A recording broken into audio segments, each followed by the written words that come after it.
بسم اللہ الرحمن الرحیم۔ السلام علیکم ناظرین کرام، میں ہوں شاہد محمود ناصر اور آپ دیکھ رہے ہیں میرا فیس بک۔ ناظرین کرام، کیا پاکستان اسرائیل کو تسلیم کرنے جا رہا ہے؟ اس بارے میں کچھ معلومات ہیں جس پہ ہم بات کریں گے، اور اسی حوالے سے ہم بات کریں گے کہ جب عمران خان کو اسرائیل کو تسلیم کرنے کے بارے میں سوال کیا گیا تو عمران خان نے کیا جواب دیا، اور اس بارے میں یہ بھی ہم بات کریں گے کہ کیا پاکستان کا کوئی وفد اسرائیل گیا، اور اس حوالے سے اگر وہ گیا تو کس نے تصدیق کی کہ پاکستان سے کچھ لوگ اسرائیل میں گئے۔ تمام باتوں کی تفصیل شروع کرنے سے پہلے میری آپ سے گزارش ہے کہ میری ویڈیو کو لائک، شیئر اور سبسکرائب ضرور کیجیے۔ ناظرین اکرام، پاکستان سے ایک وفد اسرائیل جاتا ہے جس کے اندر پاکستان ٹیلی ویژن کے جو ایک مشہور اینکر ہیں احمد قریشی، وہ بھی اس وفد میں شامل ہوتے ہیں، اور کچھ دیگر لوگ بھی اس وفد میں شامل ہوتے ہیں، جو کہ ایک NGO ہے شراکا کے نام سے، جنہوں نے اس پورے وزٹ کو ارینج کیا اور وہاں اسرائیل گئے۔ اس حوالے سے باتیں یہ ہو رہی ہیں کہ کیا پاکستان اسرائیل کو تسلیم کرنے کے لیے جا رہا ہے۔ ناظرین کرام، اگر تو واقعی یہی بات ہے کہ پاکستان اسرائیل کو تسلیم کرنے کے لیے جو ایک گراؤنڈ کسی بھی کام سے پہلے بنائی جاتی ہے اس کو بنانے کی کوشش شروع کر چکا ہے، تو یہ پاکستانیوں، مسلمانوں اور خصوصاً فلسطینیوں کے ساتھ بہت بڑی غداری ہوگی۔ ناظرین کرام، پاکستان کا ایک موقف رہا ہے اسرائیل کے حوالے سے ہمیشہ کہ پاکستان جب تک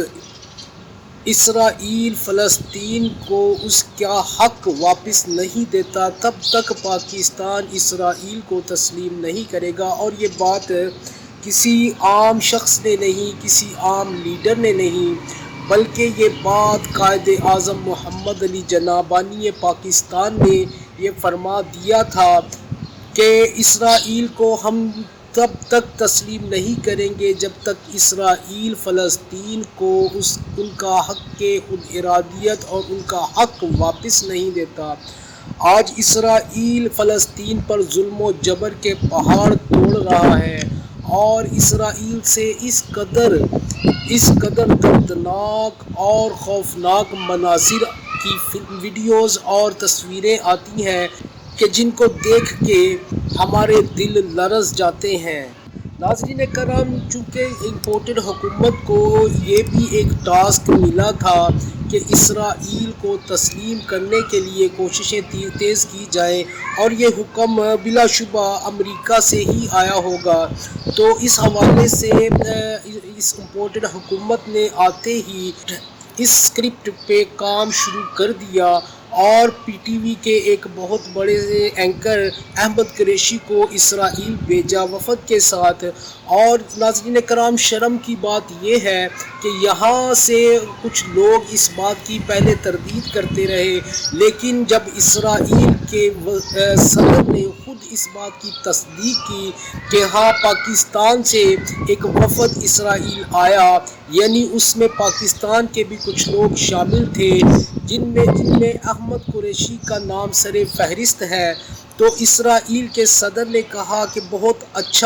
اچھی ملاقاتیں ہوئیں، ہمارے لیے بہت یوزفل رہا یہ وزٹ۔ تو اسرائیل کے صدر کا یہ کہنا ہمارے لیے ڈوب مرنے کا مقام ہے کہ پاکستان سے کوئی وفد اسرائیل جاتا ہے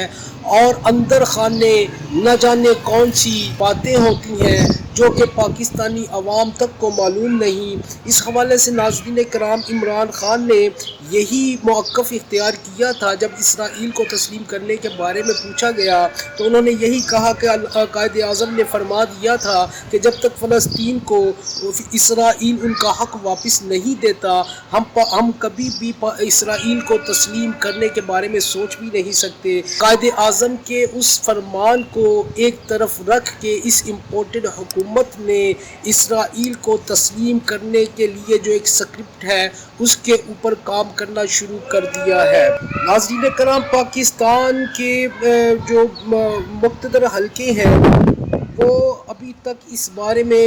اپنی زبان نہیں کھول رہے اور اس بارے میں کوئی بھی بیان جاری نہیں ہو رہا کہ آیا کیا پاکستان سے کوئی وفد اسرائیل گیا، اگر گیا تو اس کی وجہ کیا تھی، ان کے مقاصد کیا تھے۔ اس بارے میں پاکستانی عوام کو بالکل بھی اعتماد میں نہیں لیا جا رہا اور اس بات کو بالکل مخفی رکھنے کی کوشش کی جاتی رہی، لیکن جب اسرائیل کے صدر نے خود اس بات کی تصدیق کی تو یہ بات زبان زد عام ہو گئی کہ پاکستان سے کوئی وفد اسرائیل جاتا ہے تو اس کے کیا مقاصد ہیں اور اس کے جانے کا مقصد کیا ہے۔ اس بارے میں اعلیٰ مقتدر ادارے خاموش کیوں ہیں، اس بات کو کلیئر کیوں نہیں کر رہے۔ عوام کے اندر ایک ہیجانی سی کیفیت ہے اس حوالے سے، لہٰذا مقتدر حلقوں کو چاہیے کہ اس بات کو کلیئر کریں اور عوام کو اعتماد میں لیں کہ اسرائیل جانے کا مقصد کیا ہے اور کیوں انہوں نے یا کسی نے بھی جس نے بھی اس وفد کو بھیجا اس کا مقصد کیا تھا۔ بہرحال ناظرین کرام، اس کے پیچھے جو بھی مقاصد تھے یہ پاکستانی عوام کے لیے انتہائی تکلیف دہ ہے اور یہ فلسطین کے شہیدوں کے خون کے ساتھ بھی یہ بہت بڑی زیادتی ہوگی کہ اگر پاکستان اس پیٹرن پر چلنا شروع کر دیتا ہے۔ بے شک سعودیہ عرب کے ساتھ ایک دو اور ممالک نے بھی اسرائیل کو تسلیم کیا ہے جو کہ اسلامی ممالک ہیں، لیکن اگر پاکستان اسرائیل کو تسلیم کرنے کی طرف جاتا ہے تو پورا عالم اسلام جو کہ دنیا میں جتنے بھی اسلامی ممالک ہیں وہ بھی شاید پاکستان کے دیکھا دیکھی اسرائیل کو تسلیم کرنے، جو کہ بہت بڑی غداری ہوگی ان شہیدوں کے ساتھ جنہوں نے فلسطین کی آزادی کی جنگ لڑی اور فلسطین کے لیے اپنے گھر بار، بیوی بچوں اور اپنی جانوں کے نذرانے پیش کر دیے۔ ناظرین کرام، میرے پاس ایک دو اور بڑی اہم خبریں ہیں جو انشاءاللہ میں اپنے اگلے ولاگ میں شامل کروں گا۔ تب تک کے لیے اللہ حافظ و ناصر۔ پاکستان زندہ باد، پاک فوج پائندہ باد۔